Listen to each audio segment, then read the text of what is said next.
Welcome back to another episode of Fantasy Football RPG. I'm Mike. That's David. And we are joined by a very special guest this evening, Coop Fiasco. Coop, where can people find you? We brought you on because you are the godfather of all tight end rankings, the whiz himself. I'll toot your horn because I know you won't, but you're fantastic at tight end stuff. The yin yang theory is fantastic. Where can people find you, and why should they listen to you? So find me on Twitter at Coupe Fiasco or Blue Sky Coupe Fiasco or Reddit Coop. There it is. I'm actually a big Reddit guy. I know you know that, Mike. Yep. It's like, where else can you do a huge wall of text that no one will read, right? And just argue with people into the night besides Reddit. But I do love Reddit, and I post all my stuff on Twitter and Blue Sky so you can see all that. Fantasy Alarm is where all my articles are, and then we have a show, SiriusXM Channel 87. I'm on Thursday and Friday, 6 to 8 p.m. Also Sunday morning during football season. So I'm all over the place. You can find me. And tight end, a lot of people are like, you know what? Let's talk about this, that. I know everyone wants, trying to get you to talk about tight end, blah, blah, blah. I love talking tight end. So that's my secret, is that people think that I can get burned out on talking tight end. No. It's Absolutely. Like talking about it's like talking about a textbook you wrote, right? Like this is fun for me. So let's do it, dude. Awesome. All right. So we are going to do the tier maker like we've done for other positions, but it's on a Google slide because, welcome to 2025. I still use Google slides. We'll start I watched the running back one, dude. I hope I don't end up in the shadow realm. Oh, man. That was tough. Evan was in the shadow realm from the start. If you were going to be there, I think you'd already be there. Evan was bad. He battled, dude. I got to give him credit. He battled. Internet problems can happen whenever, but I got to be careful. Like Drake trying to play for Gerard Mayo. He's doing his best, but by God, just some things you can't overcome. Doing his best. Man. All right. Well, Coop, as the guest, I'm going to let you just roll through the S tier. I think in my mind, it's 2 names. Maybe it's 3. This is for redraft, PPR, no tight end premium, just 2025. If you had to draft a couple of guys, who's at the top? Yeah, so we'll make it easy. The 2 guys that I know, the 2 guys you're thinking of on my spreadsheet, they're green in every category. That would be Brock Bowers, right? Brock Bowers came out as a rookie, played a huge number of snaps at wide receiver. Target share was like 30%. I know the team actually threw a high number of passes, so there could be some regression there. But, I think this guy could take a step forward. People don't realize that he had the high ankle sprain, tightrope surgery. Mm-hmm. Most people struggle coming off that. Tony Pollard, Darnell Mooney did. Mark Andrews struggled last year. Like, he could be even better. It's crazy. The upside's crazy for this guy. He goes very early in draft so far. You guys see him go like second round, right?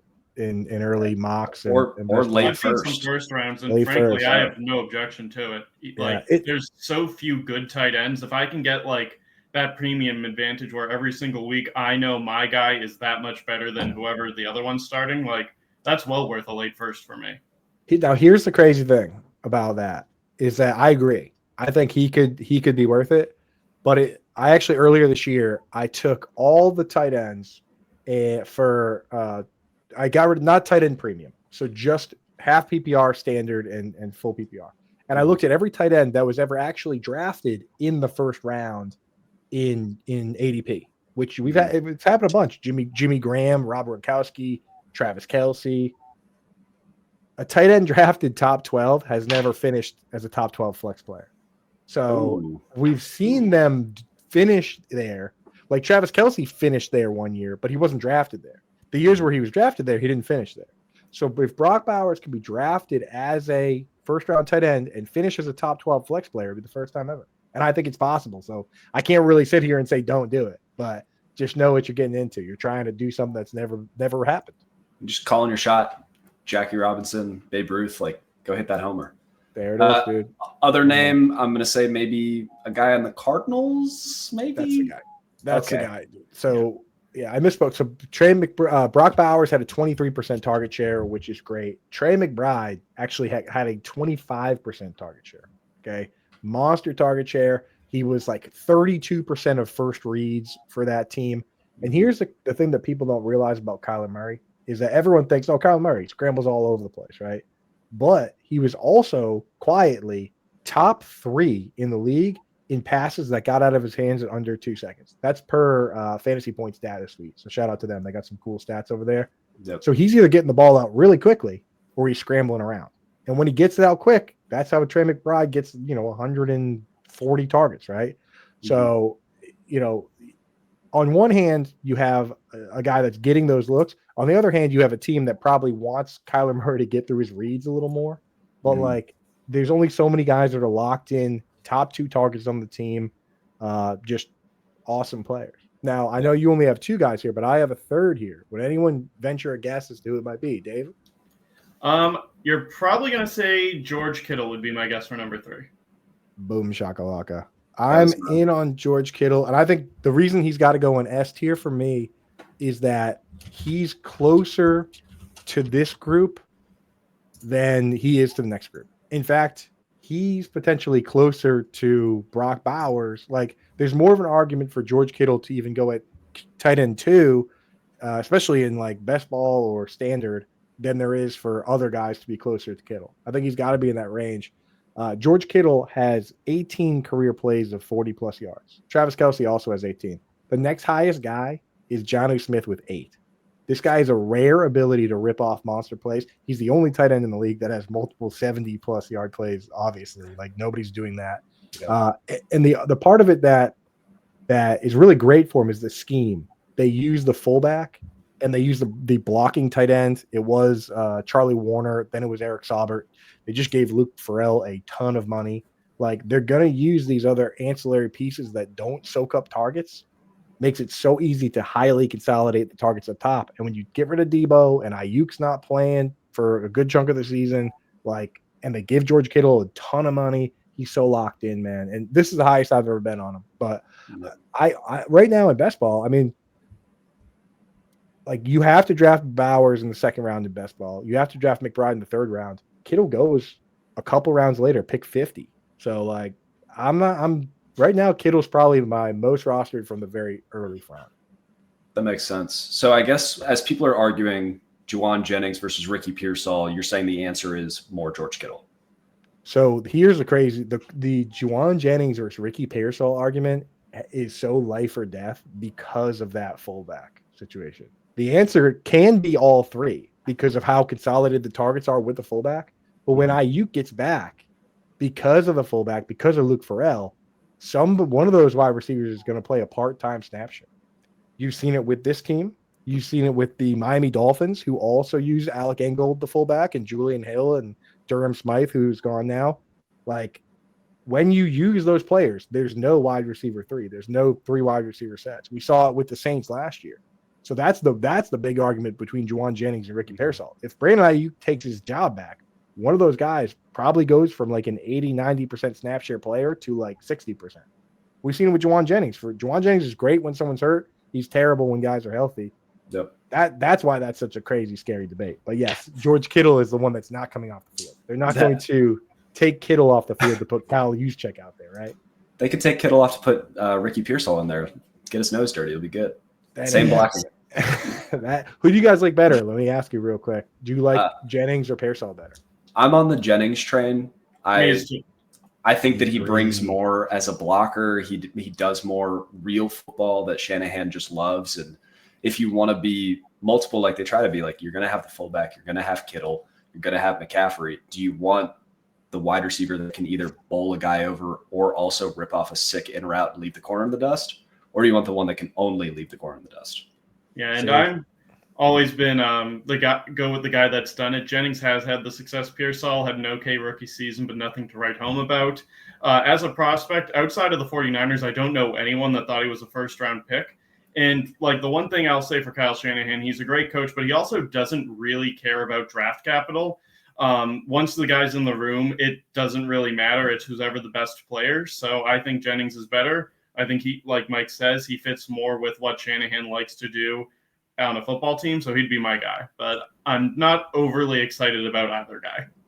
I feel you on that. I'm totally in agreement. I have Juwan Jennings, and I'll tell you, this is one of the rare occasions at wide receiver, because typically with teams we say, okay, whoever's most talented, because they'll all be out there. Mm-hmm. But in this case, it really truly does matter who's out there. So I'm with you guys. I'm Jennings on this one, and Ricky Pearsall, whoever does end up the odd man out, it could happen at the worst possible time for fantasy football, fantasy playoffs, so that is when you rank those two players, that's all you should be asking. Who's going to be on the field? And I think you guys nailed it. We'll see how it plays out.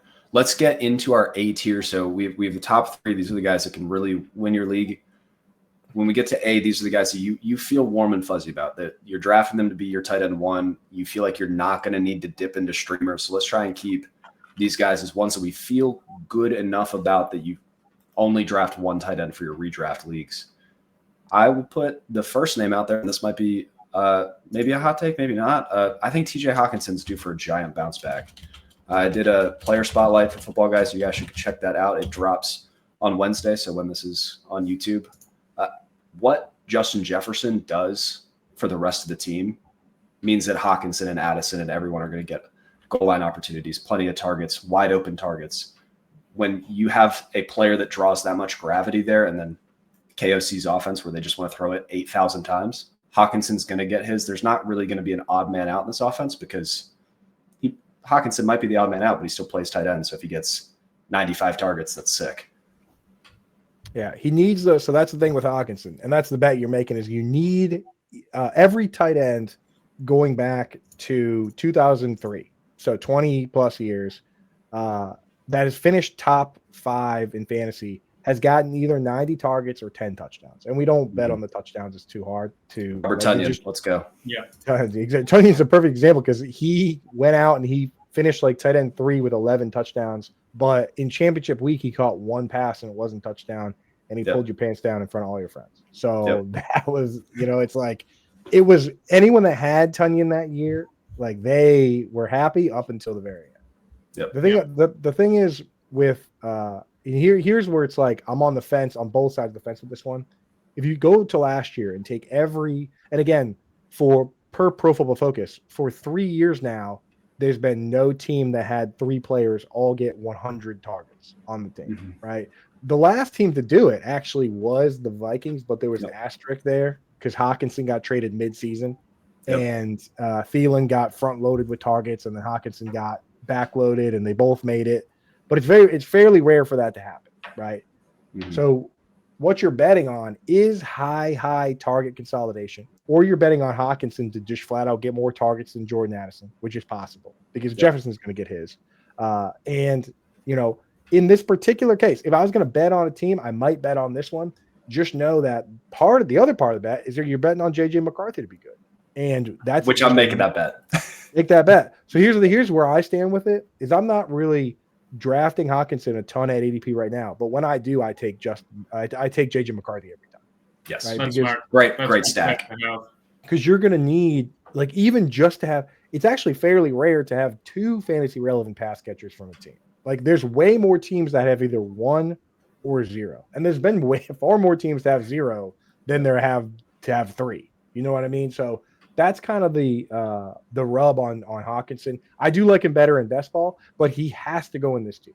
He has to go in this tier because of his raw ability and because of the high consolidation, because of what Kevin O'Connell wants to do, and the possibility that JJ McCarthy is awesome, right? But I am a little cautious on Hawkinson because I do worry that, if one guy on the team is going to get 150 targets, you need serious consolidation.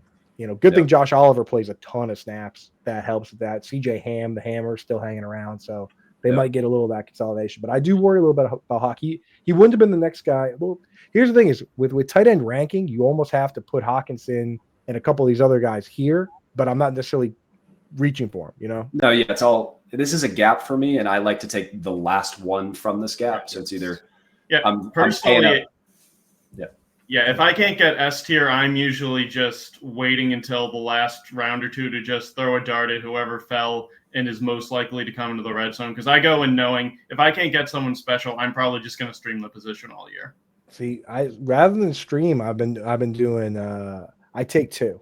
That's what I do is I wait. So say there's 10 or 12 teams in the league, I'll take like the tight end 11, and then I'll circle back and take the highest risk, highest reward player. And I'll rotate that guy on the bench because streaming can get so tedious and it bleeds your fab if you play in that. Whereas I just like to rotate, just keep putting the highest upside guy on my bench until I hit somebody and then I rock. And And usually we find them, you know what I mean? And sometimes it takes catalysts like Zach Ertz getting hurt to unlock Trey McBride, or, you know, Logan Thomas has the behind the scenes numbers, but he's tight end 26 through 5 or 6 weeks. Like, that's the way I've been rocking. But streaming's viable. It's just it can be so tedious at times, you know. Yeah. David, who else do you want to throw in AT? I feel like we'll just talk about Hawkinson the whole night if we don't. We got to move on. Okay, so I guess we'll go with Laporte is probably the next pick on the list. Anyone that remembers earlier episodes knows I'm not the biggest Laporta guy. I think he's still kind of carrying his reputation from that rookie season where we don't bet on touchdowns, but he's still a really good player, still going to get a lot of targets. I expect the offense to drop off a bit without Ben Johnson, but at the same point, a tight end can be the best friend for a quarterback who isn't in the best system, kind of just needs a safety blanket. I'm not really buying the Jared Goff renaissance. I think that's entirely a Ben Johnson thing. So I expect Goff to struggle a lot more. I still don't think he really knows how to read a defense all that well, so he's just going to panic, throw it to Laporta. Coop, I have a question for you with Laporta. So I've seen both sides of this coin. Either it was like a sophomore slump and he was dealing with some things, or the Jamison Williams breakout kind of took away Laporta's upside. What happened with Laporta? Like, should we still be drafting him in this tier? Yeah, and now the other part of it is that because the run game was so good, you just didn't have them throwing as much, right? That was part of it. Like, if you look at Bowers, like you look at the Raiders, they dropped back to pass 100 more times. I think they were fourth most in the league. Like, yeah, they dropped pass 100 more times than the Lions, you know? So I'm with you, Dave. I'm part of that. It's like, you know, on one hand, the touchdowns are there because of the scheme. His usage is not great. Like, you have to be a unicorn like George Kittle or Rob Gronkowski to be used the way he is. And what I mean by that is that most of these guys that are fantasy relevant, they're running like 70% of their routes from a wide receiver spot. The year that Mark Andrews had his top 5 all-time season at tight end, he was running 85% of his routes from a wide receiver spot. Sam Laporta is sitting at under 50%, like 43%. He pass blocked on almost 10% of his pass plays, which, again, you know, if it's like, you know, they're going to pass 600 times as a team, he might not even be on the field for all of those. Obviously, nobody is. And then just take, you know, 10% of that is an extra 60 routes, right? Like, that's quite a few routes. So, like, Laporta, that's the argument on one side. The other is that, you know, he had a bunch of injuries. He potentially could just be a top 2 target, but I mean, with Jamison Williams having to get his targets, the running backs probably combining for 100, right? Even Gibbs didn't get as many targets as he should have. You know, it's like he just feels like a very safe but boring pick. You pick him, you start him all year, and that's why he has to go in this tier too. Like him and Hawkinson are in this tier, but there are some other guys I would put in this tier that I would feel happier about their upside. Well, give us a couple of those names. It's your turn. Yeah, so I'll throw Travis Kelce has to remain in this tier. I'll take the boring, but in my opinion, obvious answer. I mean, the guy was third. Like, we're complaining about a guy that was tight end 3 in targets, right? And talk about a team that had the easy path. Like, they didn't need to put up 30 points in a ton of these games because they weren't getting a lot of pushback. With Mahomes and Kelce in the game, they went 15-1 and didn't have to play the last game of the year.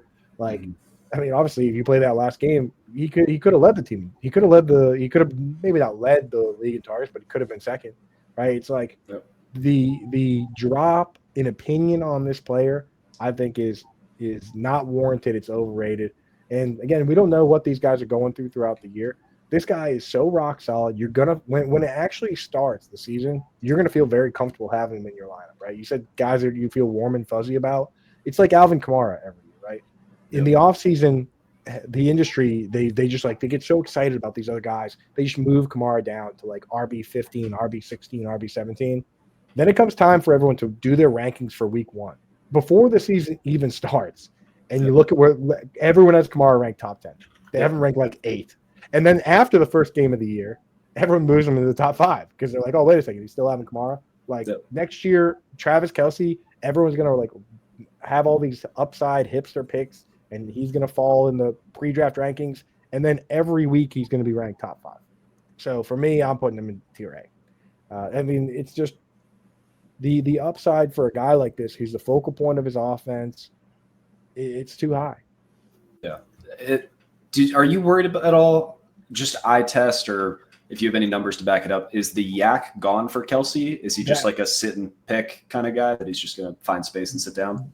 That's the yak per reception is the only stat that's not like fully green on the sheet. Obviously, the targets, the alignment is good, the pretty much everything. I don't think he's just a sit and chill guy. I think he can break off plays. I think the way his career is gonna flatten out here is the way it did for Jason Witten, who the only guys ahead of him in career fantasy points are Tony Gonzalez, who is like way ahead of everybody. And then it's Jason Witten and Antonio Gates. And if he knows statistically, I'm sure he knows that if he has a really good season this year, he can pass Antonio Gates and Jason Witten. I think that this is a guy that once again is going to get brute force volume in games when it matters, and he's going to probably get back to close to 1,000 yards again. It's just there's not enough guys that have that in them. So he has to go in tier A. He can't. If we're only going to have 3 tiers here, he can't go in a different tier. That's fair. He's not shiny, though. He's not fun. I want to talk about Tyler Warren and Tucker Kraft and Dalton Kincaid. Like, no, let's not talk about the 35-year-old guy. Who's another? You said there were some other guys that have a little more upside. Kelsey feels, warm, fuzzy, safe. Who are some of those upside guys you want to throw in this tier? So guys that I personally have in this tier, and again, people are might have it different than me. Mark Andrews is a guy that I have to put in this tier, especially in half PPR or standard if people play that. Like the guy had 11 touchdowns in 12 games. And you have to remember, this tightrope surgery is new. It's brand new. And it's like we've seen some guys have nightmare situations on it. We know Jalen Hurts had to have the screws out like during the season. Like it pretty much ended his season one year.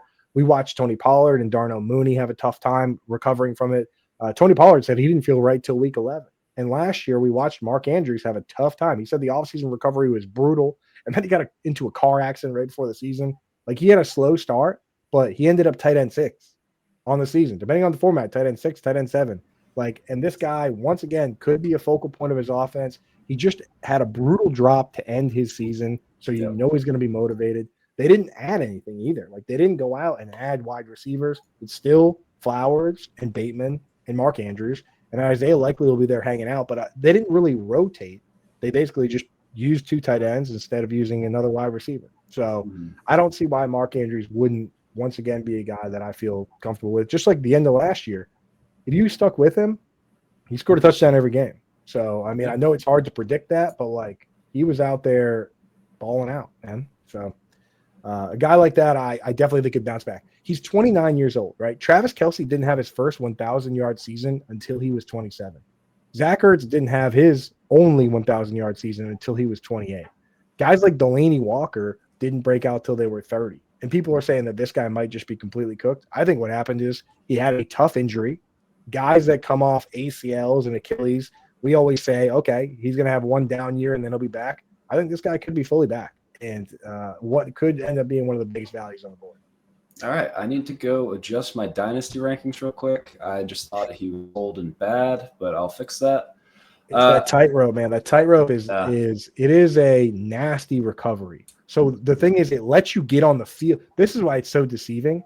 It lets you get back on the field very quickly, but you're playing at like 70%. And the long-term recovery to 100% is long based on everybody that's talked about it. Go check out what Tony Pollard had to say about that surgery.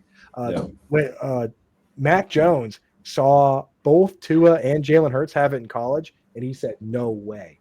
And he took the long recovery. He was like, no chance you're doing that. It's like a super invasive, like Tommy John level invasive surgery. And he was like, no chance I'm doing it. Well, Mac Jones got to keep all of his athleticism, so that's good. Huge bounce back coming from Mac Jones. He should have had it. And then when I think physical toughness, I think Mac Jones. Yeah. Well, yeah, exactly. Well, he just looked at the surgery itself. It was like, nah, that's gross. Yeah. Well, I just want to get your opinion on a couple of other guys that I think are in consideration here. How do we feel about Evan Ingram on his new team in Denver? Is that an A-tier warm and fuzzy player? Did we just become best friends? Evan Ingram, that's my dog. That's my dude. And then the great thing about him is that people have bias. Again, like they have this cognitive bias against certain players, right? People say Kyler Murray's not a leader. Okay, well, he's still top 10 all time in fantasy points per game, right? Like, yeah, but he's short, so he's bad. He's short, right? He plays video games, right? So when people see a guy get cut, they say, "Oh yeah, that guy must stink." But what they don't realize is that there's no job for him, right? Like if your company decides they're not going to, say you work for a real estate company, they decide they're not going to do commercial real estate, they get rid of you because they don't have a job for you. Like Evan Engram was a big slot tight end. Yep. Liam Cohen with the Buccaneers, with the Rams, they used a inline two-way tight end and 3 wide receiver sets, and they put their best wide receiver in the slot, whether it was Cooper Kupp with the Rams or Chris Godwin with the Buccaneers. That's how they did it. So they looked at Christian Kirk and said, "We don't need you because we're going to put somebody even better in the slot." And then they looked at Evan Engram and said, "You're not a two-way tight end. We don't need a big slot. We're getting rid of you." Right? Yep. Just like they used Cade Otton, just like they used Tyler Higbee. So they didn't need him. And he ended up landing in a spot that does use him. Sean Payton, who's used the Joker tight end, guys like Jimmy Graham. Last year they tried out Lucas Kroll and Greg Dulcich, and they tried little Jordan Humphrey and all these guys. They finally found their guy. He tweeted out a picture of the Joker. Yes. You know what I mean? I'm so in. I'm in, dude. So it's just, yes, that's why it's not that I don't like Hockenson and Laporta. It's just that they go way before guys like Andrews and Engram, and I don't pull the trigger until we get to that. You know what I mean? Until my hands. What, I'm gonna highlight this for everybody. Highlight him. Go get you some Evan Engram. To make fire it black so it looks good. Up the engines, dude. Fire up the engines, man. Like that's the thing is that like if Trey McBride slides, I'll take him. Or if somebody takes Kittle ahead of McBride, I'll snatch up McBride immediately. But because of Kittle's value, I hang tight. Same with the guys at the end, like we talked about. The value for Kelsey, Andrews, and Engram in ADP, dude, these guys go outside the top 100 picks in Underdog. Yeah. 100 players get selected before Travis Kelce. You were getting your wide receiver like 54 off the board before Travis Kelce. Dude, you know how crazy I've been deep in the best ball. I know who the wide receiver 54 is. It's Michael Pittman Jr. Oh, I think him and Downs are back to back right now, right? They're getting close, but that's how I got best ball brains right now, boys. I love it. Let's talk. So we were already talking about the Jaguars, and this is going to be everybody's favorite sleeper pick. I've seen a billion tweets about him already. How do you feel about Brenton Strange with the idea that they have that two-way kind of tight end role in mind for him? Is he going to be fantasy relevant? Not A tier, unless you convince me, but like, how do you feel about him? Yeah, here's the thing is with him is that I will say this: betting on or against rookies is a great way to create leverage, right? So like betting on rookies like Brian Thomas Jr. last year worked out great. But if you think that Travis Hunter stinks, then bet on Brenton Strange.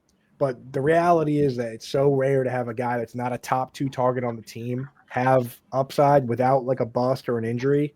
It's tough. So for me, he just goes into a very similar group to the guys that are a third target. I call them double handcuff plus tight end. Okay. Nice. And right, because they have some standalone value.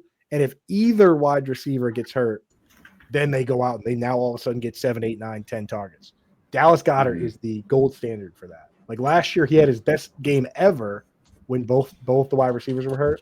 But like, so yeah, if you want to throw him in there, so I have those guys. I have a few options ahead of those guys, but like Dallas Goedert, Brent, we'll push it. They're all the same, right? Dallas Goedert, Brenton Strange. Yep. You can throw Jake Ferguson in that group because he's going to be behind CeeDee Lamb and George Pickens. Like guys that are clearly the 3. That's the benefit is that there's some guys that are, even if one of the wide receivers gets hurt, they don't necessarily become the next guy. Like a guy like Cole Kmet, how many injuries do there have to be for him to be a top 2 guy? But these guys are kind of like 4. Yeah, that's what I'm saying. Like, so that's why I put those guys all in one bucket. We can talk about them in that all at once. Tyler Higbee was that for a long time, but like, yeah, that's kind of that group. And the thing is, every year one of those guys, a wide receiver gets hurt, and one of them ends up being the guy. But the people that ranked them high don't even really understand or recognize why they were right. You know, no one ever says, you know, I got lucky that somebody got hurt. Nobody likes to say that, but it happens every year. Mike Gesicki too could also fall into that type of group, but he didn't really do it. He's still a rotational guy, so we can leave those guys there. But I have guys ahead of. I have guys ahead of. He's just one we haven't gotten right yet. Well, before we get into the rest of the double handcuff plus, there's another name. He's going in ADP in this range. I actually think he's going ahead of Ingram, maybe even ahead of Andrews. Jonnu Smith. What are we doing with a big fullback that's fast? Put him in there. But yeah, that's exactly what it is. But I'd say put him in there because he's like the supercharged version of those guys, right? Technically, last year he got more targets than Waddle, right? And on a per game basis as well. Yeah. But we still probably would project Waddle and Hill to have more targets. Do either of you guys project Jonnu to outright get more targets than Jalen Waddle? Nope. Absolutely not. I think it was a combination of Tua injury, weird offense, trying to figure out what to do with Tua down. They were just feeding Smith the ball. And a little bit was like the league adjusted and figured out that the entire offense's fast boys run fast and they needed to adjust on the fly to counter it. I think Mike McDaniel has a bit better an idea of what defenses are going to do to him this year, how to get the ball in the hands to his better playmakers. And, Jonnu's fun. He's not Waddle. He's not Hill. Bingo, dude. And that's and Waddle was banged up last year. Tyreek Hill had the wrist issue. I think they're going to come back and those are going to be the top targets on the team. But not only does he get that double handcuff plus benefit, right? If you want to talk about the different boxes we can check, he gets that Jake Ferguson has. But Jake Ferguson runs a 4.8. Jonnu Smith, as I mentioned, is third of all the tight ends in the league in career 40-plus yard plays. He can break off these big plays. He's 90th percentile plus speed. If you look at a site like Player Profiler. Not only that, but everything I said about George Kittle, about the fullbacks and the blocking tight ends creating the target consolidation is true for the Dolphins because Mike McDaniel runs the same offense. Alec Ingold, and dude, the fifth target on the team was like Julian Hill. Like they do not use Braxton Berrios is dust. They don't use wide receiver 3. Devon Achane is their wide receiver 3. So like Jonnu Smith has to go in that group. The next player I want to throw to you guys because I think he could either go in A or B, and I will defer to you guys because I'm not quite sure myself. Where do you guys fall with another super athletic player? It's Njoku. David Njoku, yeah. Yeah, he was going to be the one I brought up. He's probably the cutoff for A tier for me just because it's a terrible offense. We know who Njoku is as a player. He's solid, nothing super special, but there's not going to be many touchdown opportunities. That goes without saying. But there's a pretty decent chance that a rookie quarterback is starting a substantial amount of games for Cleveland, whether that's Gabriel, whether it's Sanders. And what's the best security blanket for a young quarterback, especially one where Jerry Jeudy is far and away the best wide receiver on the team? It's a tight end. So Njoku's probably going to get blanketed with targets. And even if it is Pickett or Flacco, who else is there to catch the ball? So it's one of those high volume, low efficiency things. It feels gross, but it's going to get you points. I think he's nailed it. I think he's the second target on the team, even with healthy Tillman, healthy Judy. I think he beats out one of those guys. Wow. I think the issue is what about Deontay Johnson? Oh, brother. What about him? Oh, brother. I mean, he is a wild card. I still have Njoku.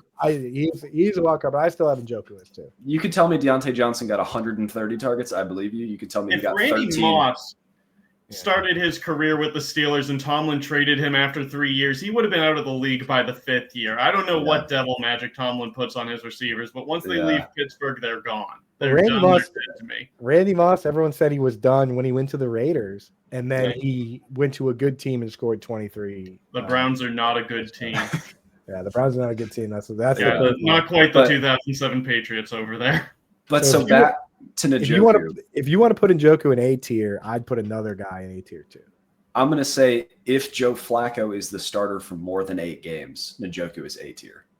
If it's anybody else, I'm worried. We need more tiers. We need like 5 tiers. I was in here before the show, being like, I didn't say that once.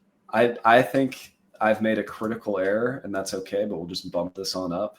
No, we'll just put them all in. We'll put them all in there. We'll just put them all. This is gonna be great. This is gonna be great. But yeah, so if let's put Njoku in here. This is a big tier, but I mean, this makes sense. It takes you down to around tight end 12. These are the last guys you really feel good about, and then it gets pretty. And well, you made room for one guy that I'm sneaking into A tier. All right. I'm not going to give. You mentioned his name earlier. I'm not giving up on Dalton Kincaid just yet. Yeah, that's going to be everybody else. I'm not giving up on Dalton Kincaid just yet. Let's hear the sales pitch. So, Ian, when you sit there and pull up the spreadsheets for the second consecutive year for this player, he's green in so many categories. He never pass blocks, 2.2% pass block. I mean, the flat out number is only 8 plays, and they're probably all screens. 8 times he was asked to actually pass block. He plays virtually all his snaps at wide receiver. He runs high A-dot routes. His yards per route run is good. Like it's like 1.55. It's up there with Ingram and all these other guys. The argument is this. There's no pure great pass catchers on that team that you really have to put ahead of him in terms of targets. And the other is that everybody that's been asked about Dalton Kincaid, everybody, and I'm talking the personnel that was at the combine that talked to Matthew Berry, Dawson Knox himself, Josh Allen himself, Dalton Kincaid himself, everyone that's been asked has said the same thing. Dalton Kincaid was hurt all season. They said this guy was dealing with injuries the entire season long and just played through them. And a lot of guys that would have just skipped those games would have had better statistics and they would have looked better on paper. You would have just had the stats in, 9 games and they would have looked good. But he played through it and everyone is proud of him, but his numbers look terrible. And he was playing part-time snap shares, and he was ineffective. But a lot of people are saying this guy, when healthy, could be the guy that they expect. And I guess the final argument on that is that the success, everyone for years told me rookie tight ends couldn't do anything. And I was like, in the right circumstances, they can, right? But then we have these tight ends that come out and do things as young tight ends, which is very rare. And now we flip everything over and we say anyone that doesn't do anything as a young tight end is bad, which we never said that before. We never said that. We always said year 2, year 3. Even Trey McBride, if Zach Ertz didn't get hurt, Trey McBride would have been stuck doing nothing on the Cardinals for 2 years, right? Whereas Dalton Kincaid has earned a pass-catching role. So, like, for me, I could see Dalton Kincaid coming out and having the year everyone expected him to have if he's just healthy and he looks good. So I have to put him in that tier A because his upside is just so much better than all the guys in tier B. It's just so much better. I am so glad that Jake's not here. By the way, happy birthday, Jake. Jake hates Dalton Kincaid, and he's wrong. He's wrong. Happy birthday, Jake. I guess we'll find out, but we will find out. Jake hates, but Jake planted his Dalton Kincaid hate flag very early, and he's sticking by his guns. I just think that there's a very real chance that Dalton Kincaid comes out and he's a top 2 target on the team for one of the best quarterbacks in the league, on one of the best offenses in the league, and a quarterback that's going to need to throw more and run less as he gets older. I was watching Bills All 22, which is a wild thing to say in May. If Dalton Kincaid had connected on, there were like 3 passes that were 30 plus yards downfield, and Josh just missed, just barely missed. I should have clipped him, but if they connect on those 3 passes, then Dalton Kincaid would have gone from tight end 30 to tight end 14, and we'd feel way better. Yeah, 90% route participation on pass plays, 73% of those routes came at wide receiver. Don't be surprised if this guy just goes out and plays wide receiver for the Buffalo Bills. I mean, they need someone to, because it's Khalil Shakir and then Khalil Shakir's not even that good, dude. Khalil Shakir is Coleman's terrible. Khalil Shakir's dad is a master guns, so I'm gonna say Shakir's good, but he's fine. I like Shakir because he plays video games and he hangs out with Shane Gillis, just like everybody else. But he's exactly fine. I wish that was my life. All right, so now we have. Is there anybody else in the A tier that either of you would like to put it? Me personally, no, but I feel like we do need to talk about Tucker Kraft before we get much further. I was going to say, we got Tucker Kraft, we got the rookies, we got some good stuff to talk about. So, Coop, why is Tucker Kraft good at football? He's next for me. If I was making my own tiers, I would put these guys into 30 different tiers. Yes. One guy per tier. No, but Tucker Kraft, I think he could easily go in A. depending how weird the chart starts looking, it looks like there's plenty of space there in A to put him there. Tucker Kraft has the bare minimum. Like, he just beating out Luke Musgrave ahead of him is a huge plus. He has enough athleticism to rip off big plays. He had a couple 60-yard plays. Definitely helped from bad coverage on those, but he can make it happen when it's available to him. The problem, of course, is that it's a run-heavy team that has a ton of weapons that they spread it around, right? So, like, he was the 4th target on the team. He played all 17 games last year, and he got 70 targets, right? Yeah. And we need 90 to have the true upside. I'm not sure if they really decide just to throw him 20 more passes than they did last year. I guess Christian Watson's gone, but they replaced him with a 1st-round pick in Matthew Golden. They drafted another wide receiver, Savion Williams, in the 3rd round. So for me, I think he's a good best ball pick, because at any given time he can rip off big plays. But just what are the conditions you would need for him to get 10 targets? Because, like, he's been maxing out at like 6. Yeah, I struggle trying to rate him, because you watch him play and you're like, this is a good football player. Let's give him the ball. But then you watch the Green Bay Packers and it's like, oh, there's a lot of like good, not great football players. Obviously better than we are for obvious reasons, but like Jaden Reed, Christian Watson, Matthew Golden, Dontavian Wicks, Tucker Kraft, even Josh. Like, tell me who is getting the most targets on this team. You'll make a lot of money. You can make a case for all of them, and like, barring a lot of injuries, Kraft just doesn't have a path to the workload that excites me for anything above B tier. Right. You need both wide receivers they drafted this year to face plant. And then it's him versus Jaden Reed versus Romeo Doubs, like it was for most of last year, right? Because like Christian Watson was out for the year. The thing with Tucker Kraft is, like you said, if we were doing Dynasty, he's obviously in the tier above. And if you were to just switch him and Evan Engram in terms of opportunity, we would rank him there. Like, absolutely. It's such an opportunity-based position. That's the problem we run into. And the thing is, all those dudes are on rookie deals, so they're all going to have to get paid at some point. And Jaden Reed and Romeo Doubs could all be bye-bye. And, Jaden Reed's agent is Drew Rosenhaus, so if he's not getting the extension next year, it's holdout time, right? So, Kraft, when it's time for Kraft to get paid, either by the Packers or another team, he will become a focal point, and you want to have him by that point. I just worry it's not this year. Tight end is a very tough position. Let's put Tucker Kraft on the Bills, see what happens. If you swap them, I would swap. If you swap those guys, I'd swap them in my rankings immediately. Yep. All right. So that is David. Who else do you want to talk about in the B tier as like upside guys that we were pretty excited? I never explained what the we have to talk about the rookie tight ends. We can't have Jake Ferguson on a list and not have Tyler Warren and Colson Loveland. Absolutely. Put them both ahead of Jake Ferguson, David. I love them. Personally, I'm going Warren as my tight end one of the rookie tight ends. I think he's a better player. Obviously, Loveland got the better draft capital. I personally don't see it that way. I think they're both good, though. If you're talking about a path to targets, both of them face pretty crowded rooms. I think Warren, there's less there, especially at the tight end position. The quarterback situation, you don't love it, but when you're looking at Loveland, not only does he have to beat out Cole Kmet, who isn't special by any means, but like is a proven veteran, he also needs to deal with a very crowded wide receiver room. DJ Moore, what's his face? The one they just signed. Luther Burden, Roma Dunze. Burden, and Roma Dunze there. So there's just a lot of competition there. I think it's going to be a good offense, but I don't see a clear path for him to being that important in redraft, which is what we're talking about. So I take Warren ahead of him.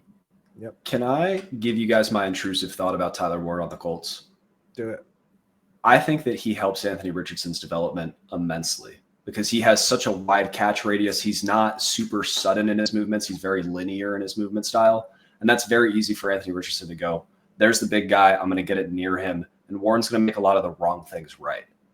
When you add an intermediate target that can do that for a young pass thrower that needs a confidence boost, we could see Anthony Richardson finally put it together.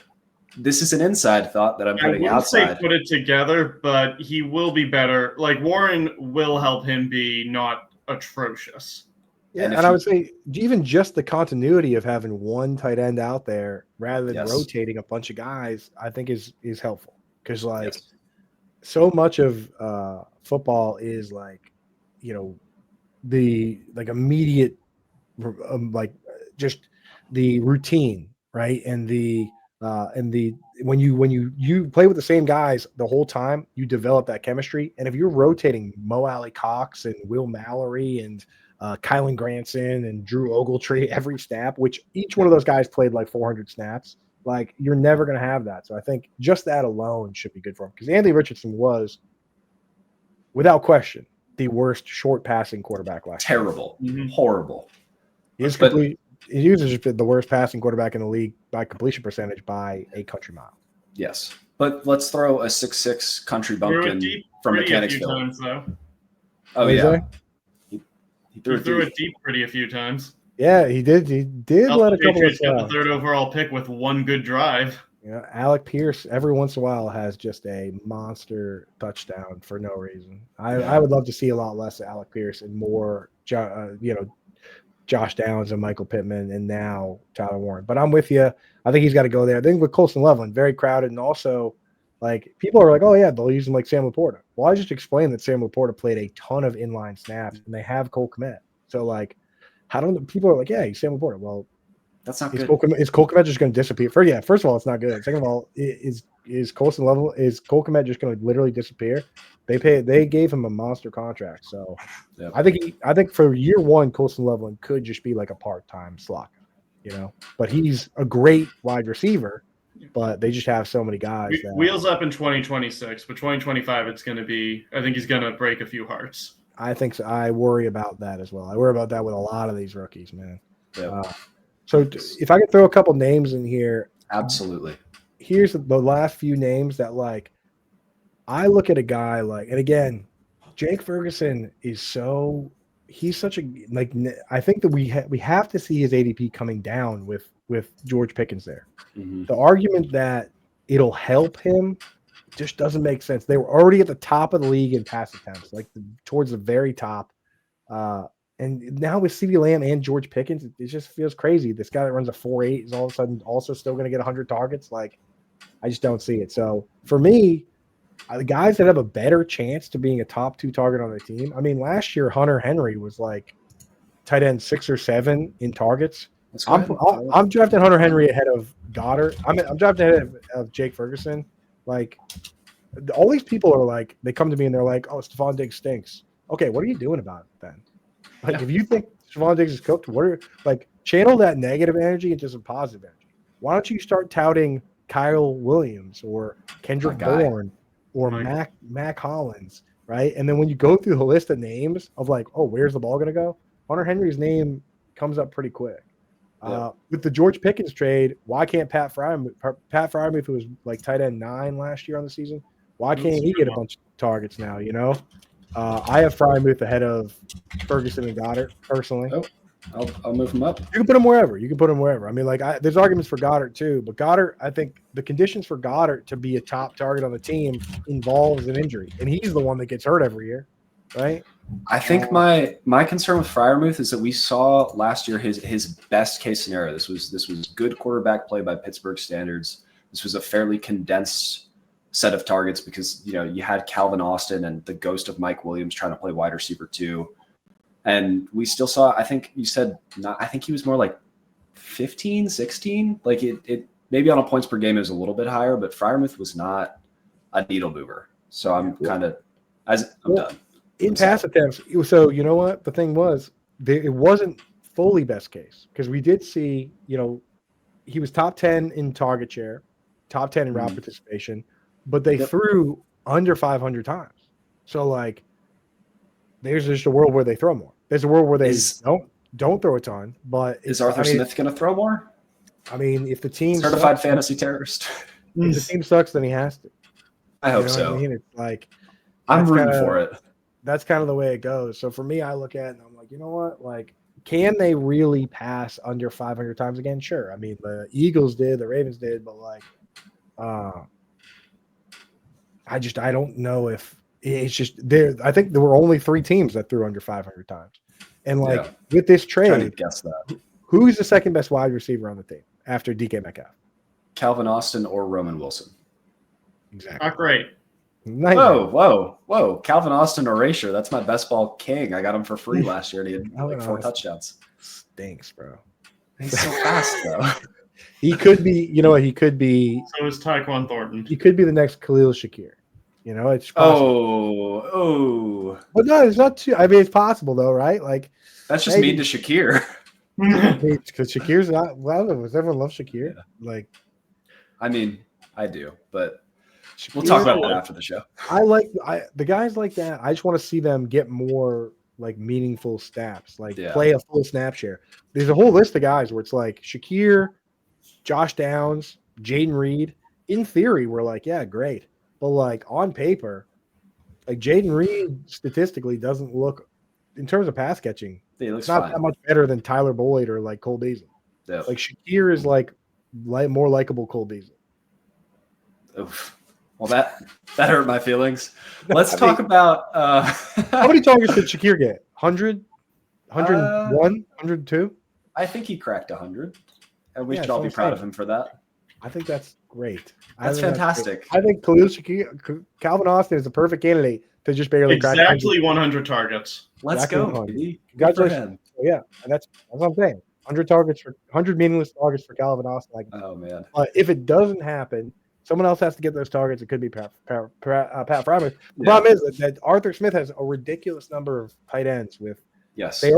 Darnell Washington, they already had one. They got a second one with Donald Parham. Let's go. Yeah, they have Connor Hayward, who's actually not even that bad. It's just just a crazy, weird team.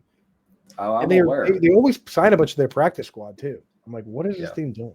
So I don't know, man. We're just hanging out.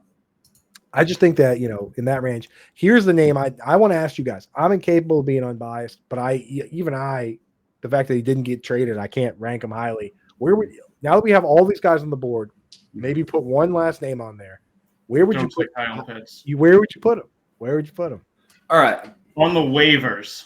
No, I'm gonna try to learn some things that I've taken away from this episode. So I'm looking for somebody that could be top 2 on his team in targets.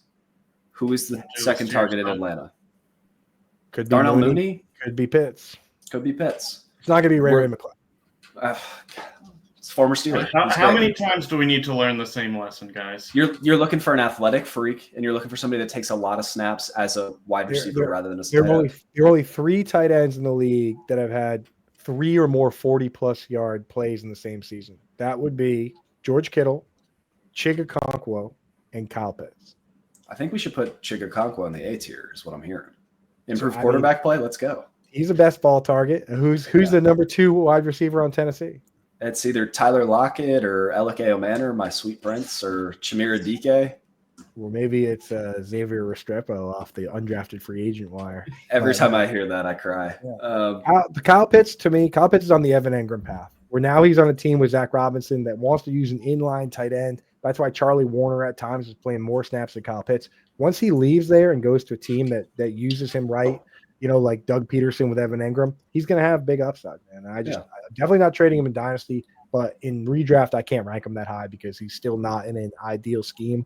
But he will find his way out of there into a spot. Hopefully, Doug Peterson or Chan Gailey comes back into the league. But don't be surprised when Kyle Pitts has more big seasons.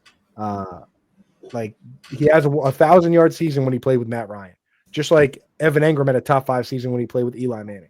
Then he got hurt a bunch. He played with bad quarterbacks. He played in bad schemes. It's the Evan Engram story all over again. So, but again, this year, while he's still on the Falcons, it's hard to rank him high. But I don't know. I just have no interest in Jake Ferguson or Dallas Goedert. So I would still take Kyle Pitts ahead of those guys. I was going to say, let's play a little game, and then this will be our last little bit before we wrap up.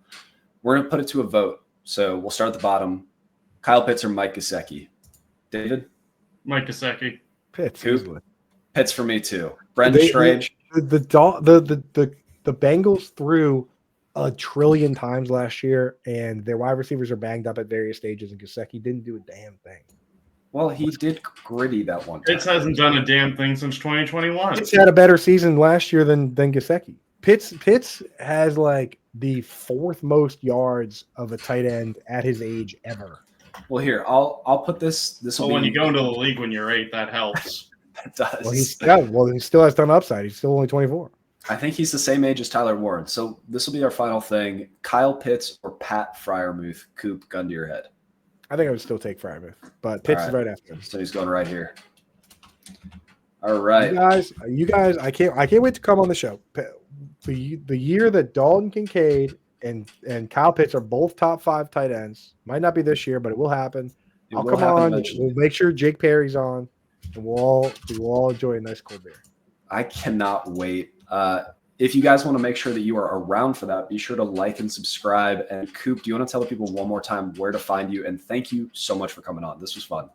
Yeah, thanks for having me, guys. Find me on Twitter at Coupe Fiasco. All my stuff's at Fantasy Alarm. Jake Perry does a bunch of our PGA stuff, and he crushes it. So make sure you're tuned in on all that.